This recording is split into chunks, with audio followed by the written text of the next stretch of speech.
የወር አበባ የበሽታና የወሊድ ደምን በተመለከተ የምትለይባቸው ህጎች። የወር አበባ ወይንም አዴፍና ህጎቹ። አሰላሙ አለይኩም ወራህመቱላሂ ወበረካቱ። ወደ ቻናሌ ቤተሰቦች እንዴት ናችሁ? ሰላም ናችሁ? አይ ከኔ ጋር አልሐምዱሊላህ ወለከል ሐምድ በጣም ሰላም ነኝ። ሰላማችሁ ብዝት ይበል። ለዚህ ቻናል አዲስ የሆናችሁ ሰብስክራይብ ደውላን በመጫን ቤተሰብ ይሁኑ። ቤተሰብ የሆናችሁ አበረታቱኝ። ያው ረመዳን እንደሚሆነው መጠን ገና ከመጀመሪያ ትንፋሽ ቁርጥ ይላል ማለት ነው። ኢንሻአላህ ዛሬም እንደተለመደው በአዲስ ርዕስ ብቅ ብያለሁ። እሱም የወር አበባ የበሽታና የወሊድ ደምን በተመለከተ የምትለይባቸው ህጎች። አንደኛ የወር አበባ ወይም ማደፍ እና ህጎቹ። ሀይድ በቋንቋ ትርጉሙ መፍሰስ ማለት ሲሆን በሸሪዓዊ ወይንም ሃይማኖታዊ ትርጉሙ ደግሞ ከማህፀን ግድግዳ በታወቀ ጊዜ ያለ በሽታና ያለ ችግር ወደ ውጭ የሚፈስ ደም ማለት ነው።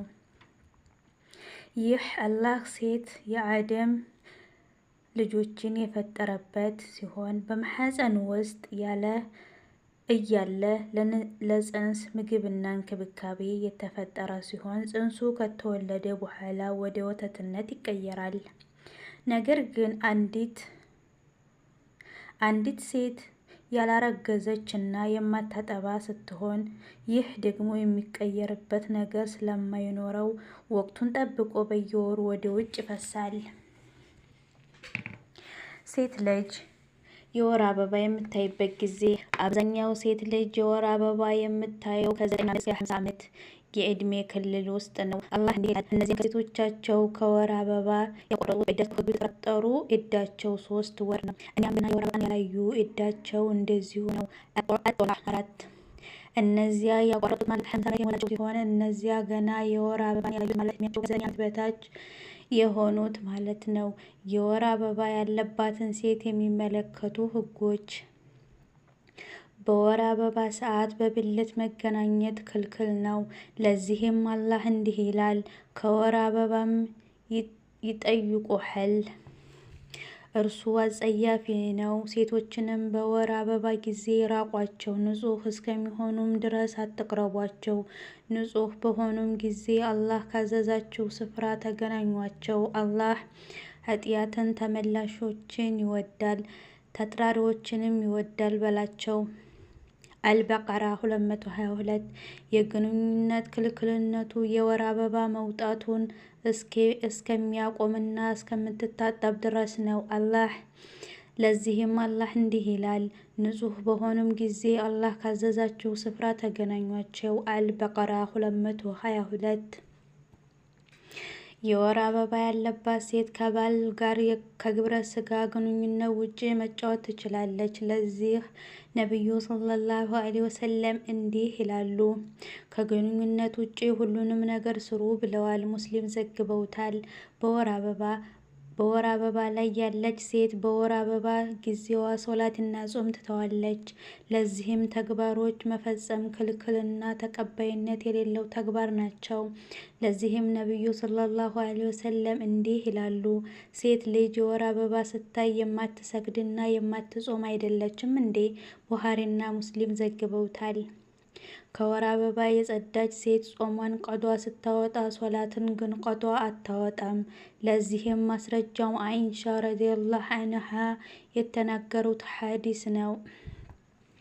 በአላህ መልእክተኛ ሰለላሁ ዐለይሂ ወሰለም ዘመን ጾም ቀዷ አውጡ ተብለን ስንታዘዝ ሶላትን ግን ቀዷ እንድናወጣ አልታዘዝንም ነበር። ቡኻሪና ሙስሊም ዘግበውታል። ልዩነቱ እውነተኛውን አዋቂው አላህ ነው። ሶላት በየሰዓቱ ስለምትደጋገምና ስለምትበዛ ቀዷ ማውጣት አስቸጋሪና አድካሚ ሲሆን፣ ጾም ግን ከዚህ በአንጻር በዓመት አንድ ጊዜ ስለሆነ ቀዷ ለማውጣት አስቸጋሪ አይደለም።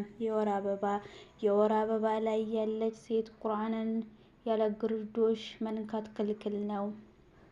ለዚህም አላህ እንዲህ ይላል፣ የተጠራሩት እንጂ ሌላ አይነካውም። አል ዋቂዓ 79 የአላህ መልእክተኛ ሰለላሁ ዐለይሂ ወሰለም ለአምር ቢን ሐዚም በጻፉት ደብዳቤ ላይ ቁርአንን ጦሃራ እንጂ ሌላ እንዳይነካው የሚል ነው። ነሳኢ ዘግበውታል።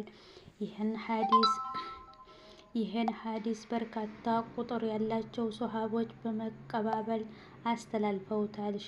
ሸይኹል ኢስላም ኢብኑ ተይሚያህ ረዲየላሁ ዐንሁ ቁርአንን ጦሃራ እንጂ ሌላ አይነካውም የሚለው የአራቱ ኢማሞች መዝሀብ ነው ብለዋል። የወር አበባ ያለባት ሴት ቁርአን ሳትነካ በመቅራቷ ላይ የኢስላም ሊቃውንት ልዩነት ያላቸውን ተመራጩ እንደ መርሳት ያለ ችግር ካላጋጠማት መቅራት ነው። እውነተኛውን አዋቂው አላህ ነው። የወር አበባ ያለባት ሴት በካዕባ ለመወር ወይም ጧፍ ክልክል ነው። ለዚህም ነብዩ ሰለላሁ ዐለይሂ ወሰለም ረዲየላሁ ዐንሃ የወር አበባ ባየች ጊዜ እንዲህ አለች ነገር ግን ከወር አበባሽ እስከምትጠጊ ድረስ በዓል አዳሱ ቡኻሪና ሙስሊም ዘግበውታል። የወር አበባ ያለች ሴት መስጂድ መቆየት በእርሷ ላይ ሐራም ነው። ለዚህም ነብዩ ሰለላሁ ዐለይሂ ወሰለም አይሻ የወር አበባ ባየች ጊዜ እንዲህ ብለዋታል፣ እኔ የወር አበባ ላለባት ሴትና ለጀናብተኛ መስጂድን አልፈቀድኩም ብለዋል። አቡ ዳውድ ዘግበውታል። በሌላ ዘገባም ነብዩ ሰለላሁ ዐለይሂ ወሰለም መስጂድ የወር አበባ ላለባት ሴትና ለጀናብተኛ አይፈቀድም ብለዋል። ኢብኑ ማጃህ ዘግበውታል። ነገር ግን መስጂድ ሳትቆይ ማለፍ ይፈቀድላታል። ለዚህም አይሻ እንዳወራችው የአላህ መልእክተኛ መስገጃ ወይንም ምንጣፍ ከመስጂድ ስጪን ሲሉኝ የወር አበባ ላይ ነኝ ስላቸው የወር አበባው እጅሽ ላይ አይደለም አሉኝ። ቡኻሪ ሲቀሩ የኩቱቡ አሲታህ ዘጋቢው እንደተጻፈው ምንጣፍ ላይ 1 እስከ 140 ተነግሯል። የወር አበባ ያለባት ሴት በሸሪዓ እንዴት የተደነገጉ ውዳሴዎችን እንደ ሱብሃን አላህ፣ ወልሐምዱሊላህ፣ ወላሁ አክበር ያሉ ዚክሮችን ብታወሳ ችግር የለውም። በጧትና ማታ በሚተኛና በሚነቃ ሰዓት የሚባሉ የተለመዱ ውዳሴዎችን ብትል ችግር የለውም። እውቀት የሚያስቀስሙ ኪታቦችን እንደ ተፍሲር፣ ሐዲስና ፊቅህ ኪታቦችን ብታነብ ችግር የለውም።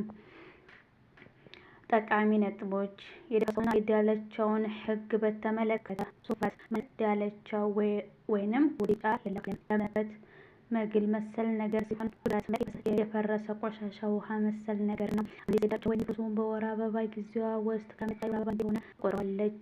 ያሳለፈቻቸውን የወር አበባ ሕጎች ይላል። ነገር ግን አንዲት ሴት ዳለቻውና ድፍረሱ ከወር አበባ ሰዓቷ ውጭ ምንም ቦታ ሳትሰጠው ራሷን እንደጠራች ሴት ትቆጥራለች። ለዚህም ማስረጃው ኡሙ አጢያ ረዲየላሁ ዐንሃ ያስተላለፈችው ሐዲስ ነው። ከወር አበባ ከጸዳም በኋላ ዳለቻውንና ድፍረሱን ከምንም አንቆጥረውም ነበር ይላሉ። ይህን አቡ ዳውድ ዘግበውታል። ቡኻሪ ከጸዳም በኋላ የሚለውን ሳይጨምሩ ዘግበውታል። ከሐዲስ ሊቃውንቶች ዘንድ ይህ ሐዲስ የነብዩን ሰለላሁ ዐለይሂ ወሰለም ማጽደቅ እንዳገኘ ይቆጠራል። ይህ የሚያስረዳው ዳለቻውና ድፍረሱ ከመጽዳት በፊት የወር አበባ ሕግ እንደሚይዙ ነው። ሌላኛው ጠቃሚ ነጥብ ሴት ልጅ የወር አበባ መጠናቀቁን የምታውቀው በምንድን ነው? የወር አበባ መጠናቀቁን የምታውቀው ደግሞ መፍሰሱ መቋረጡ ነው። ይህም የሚሆነው ከሁለት ምልክት በአንዱ ነው።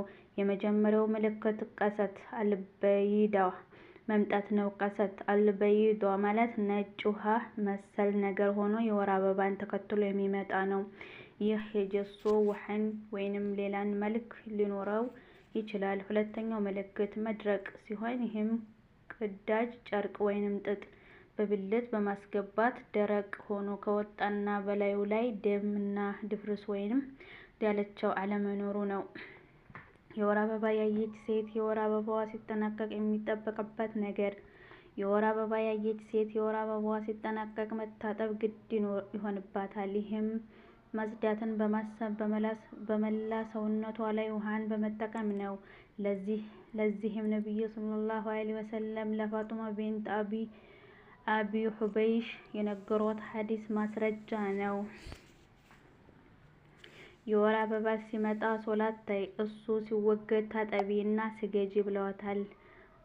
ቡኻሪ ዘግበውታል። የአስተጣጠብ ሁኔታው ርዕስተት ጀርባን ለማስወገድ ወይም ለሶላት መጽዳትን እና የመሳሰሉትን በማሰብ ንያ በማድረግ ቢስሚላህ በማለት መላ ሰውነቷ ላይ ውሃ ማፍሰስ እና የፀጉሯን ስሩን ማርጠብ ነው። የተጎነጎነ ከሆነ ጉንጉኑን ማፍረስ አይጠበቅባትም፣ ማርጠብ ብቻ ይበቃል።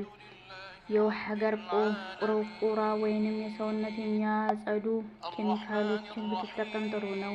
ታጥባ ከጨረሰች በኋላ በውስጡ ሚስክ ወይንም ሌላ ያለበት ብታደርግ የተወደደ ነው። ለዚህም ነቢዩ ዑስማን በዚህ ስላዘዟት ነው ሙስሊም ዘግበውታል። አስፈላጊ ማስታወሻ የወር አበባ ወይም የወሊድ ደም ያለበት ሴት ከመግባቷ በፊት ከጸዳች የአዛን ቀን ዙህርና አስር ይጠበቅባታል። እንደዚሁም ፈጅር ከመውጣቱ በፊት ከጸዳች የአዛን ሌሊት መግሪብ እና ኢሻን መስገድ ይዘታል። በችግር ጊዜ የመጀመሪያው ሶላት ወቅት ለሁለተኛው ሶላት ወቅት ነው። ሸይኹል ኢስላም ኢብኑ ተይሚያህ ረዲየላሁ ዐንሁ መጅሙዑል አልፈትዋ ጥራዝ 22 ገጽ 434 ላይ እንዲህ ይላሉ። አብዛኞቹ ዑለሞች እንደተናገሩት እንደ ኢማሙ ማሊክ፣ ኢማሙ አሸፋዒ እና ኢማሙ አሕመድ አንዲት የወር አበባ ያለባት ሴት ቀኑ መጨረሻ ላይ ብትጸዳ ዙሁር እና ሱር አንድ ላይ ትሰግዳለች። በተመሳሳይ አንዲት የወር አበባ ያለባት ሴት ለሌሊቱ መጨረሻ ላይ ብትጸዳ መግሪብ እና ኢሻን አንድ ላይ ትሰግዳለች።